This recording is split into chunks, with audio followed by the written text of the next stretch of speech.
touchdowns and only one more pick. When you look at their overall first 2 years, they're actually kind of similar. Both over 5,000 yards, both over 30 touchdowns, and basically the same amount of picks. And now this year, the Giants, I think they got the coach. I really do. I think Joe Judge is really good. I think they got a better receiving core. Kenny Golladay. Saquon's coming back.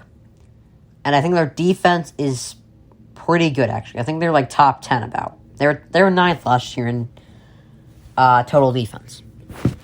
Anyway. When did Josh Allen step up?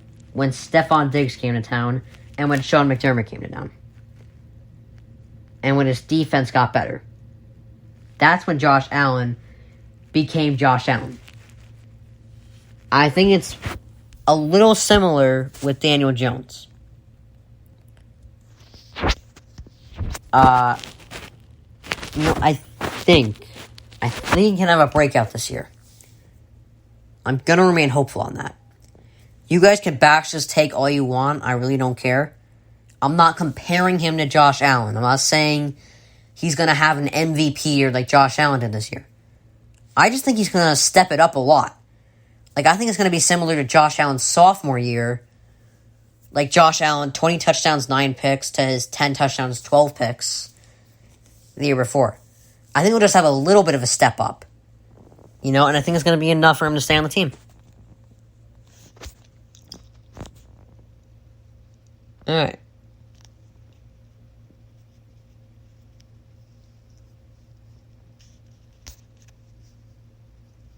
Okay, so the buzz around Matt Stafford is something I understand. But I don't know if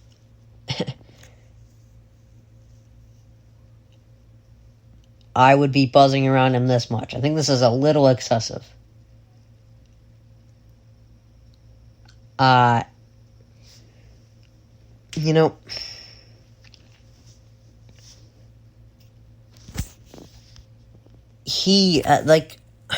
think he's a good quarterback. I think he's going to have a much better year this year, but according to Fox Bet, the Rams are the 5th best Super Bowl odds. They have Stafford 6th in MVP odds, 7th among quarterbacks, and ESPN ranked him 6th among quarterbacks. That's ahead of people like Lamar, Baker Mayfield. I mean, Stafford might be better than Baker Mayfield, but, it's ahead of people like Lamar, I don't think he's better than Dak Prescott, or ahead of Lamar is pretty ridiculous, though. I think it's just being a little overhyped, him to the Rams.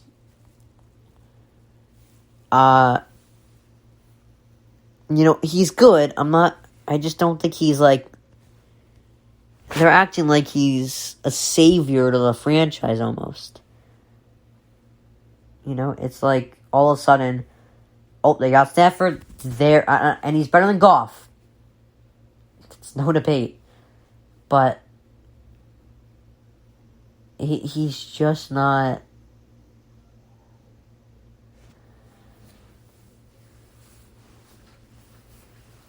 He's just not as good as he's being perceived as, almost. It's like they're saying, okay, now he's on the Rams, now he's going to be a top 5 quarterback, but I don't think he's top. He might not be top 10 right now.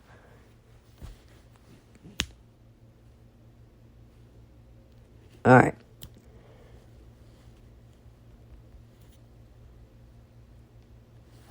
Okay, so apparently Wentz's foot is all positive after returning to practice, and I think, as I said earlier, Wentz is in a much better position now.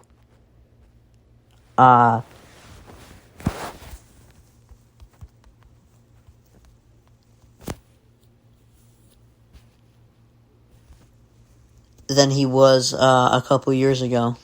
Or even with the Eagles in general. But it was also said that he was a little bit of a jerk, in the locker room, and I just don't know. Is he really gonna be like? It's hard to evaluate like whether or not he'll be, it's like, all of a sudden his like career is just gonna resurge and be, back to his MVP kind of year. It's hard to believe that. But I do think he's going to be a little bit better, and I think the pressure off of him is great. That's why I'm high on the Colts right now. So,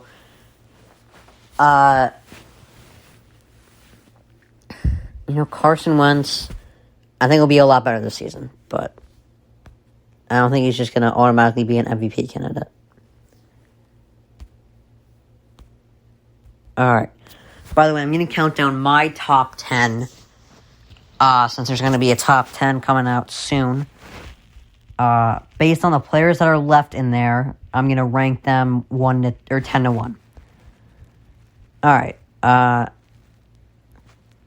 So I'm going to go back to saying Lillard saying he's not leaving Portland right now. Now, I mean, that was on Instagram Live. He's in front of all of his fans. You wouldn't want to tell your fans, yeah, I'm out of here, You'd want to tell them, like, I'm gonna, he's not leaving as of now. That's like a perfect answer. And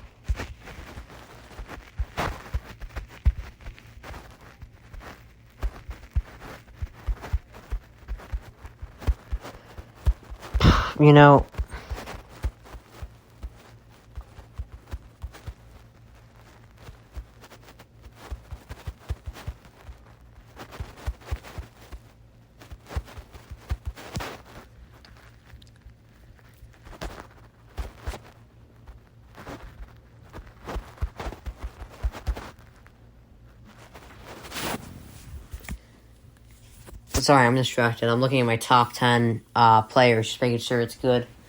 And then I won't get killed for it. But, Lillard leaving Portland's, honestly, I don't know if I think he's honestly, like, that's one thing I'll bash LeBron about. I mean, I don't know if LeBron really, he led the sorry Cavs to a playoffs a bunch of times, and even to a finals.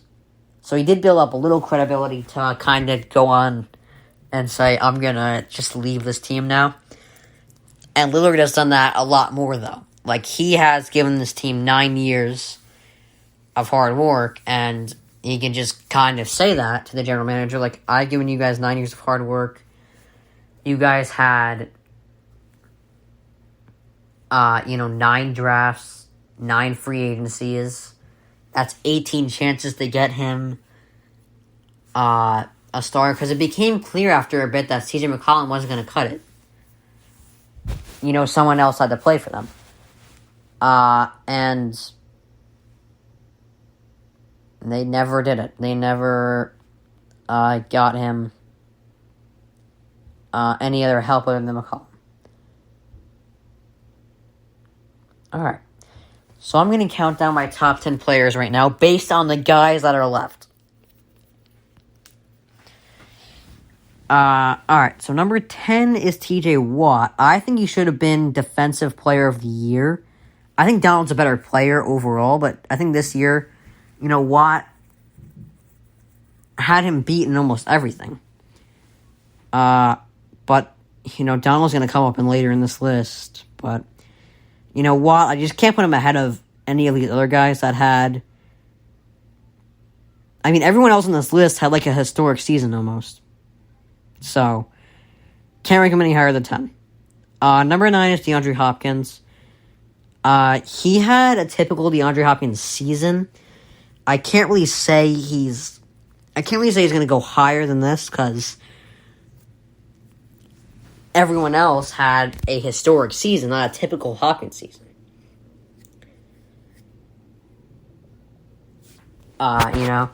But he obviously had a great year. Did he lead the league in yards, or was that Diggs? I'm not really sure. But, all right. Number 8 is Davante Adams. I think Adams, again, he, I don't know what records he broke, but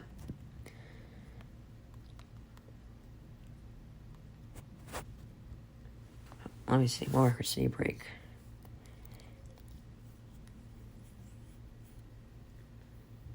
Oh, he was close to breaking Packers.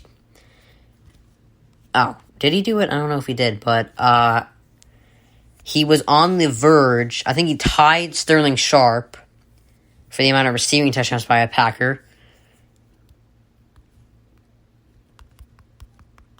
Let's see, what are his stats? Okay, so he had the most receptions in Packers history in a season. And did he have... Oh, he didn't get the most yards, but he got the most receptions and tied for the most touchdowns. He almost got the Packers Triple Crown for record. And obviously he was the best receiver this season, there's no doubt.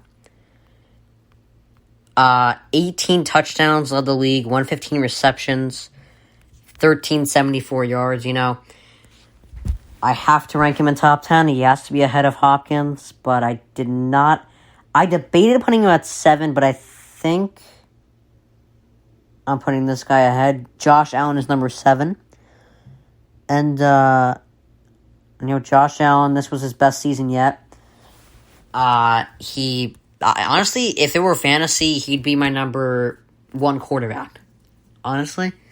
He can run and pass equally well. And,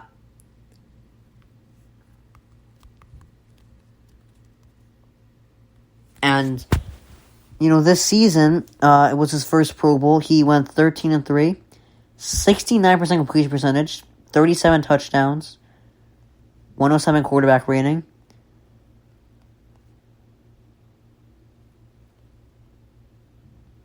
And, he ran for 8 touchdowns. That's a total of 45 touchdowns this season, which is second only to Aaron Rodgers. I think you could argue, I argued Allen, because he threw 12 touchdowns, 1 pick in December. I argued, and I was right, because he did come second in MVP voting. I don't care if anyone says Mahomes was robbed. I don't care at all. It was not Mahomes. It was Aaron Rodgers all the way. And Josh Allen was definitely number 2. Because Mahomes, 8 touchdowns, 4 picks. And, Allen and Rodgers, they were undefeated in December. December is the biggest month in football. You can't slack off in it. So Josh Allen, he's my number 7 pick. Number 6 is Travis Kelce. He had the most receiving yards ever by a tight end, which is why he's, again, higher than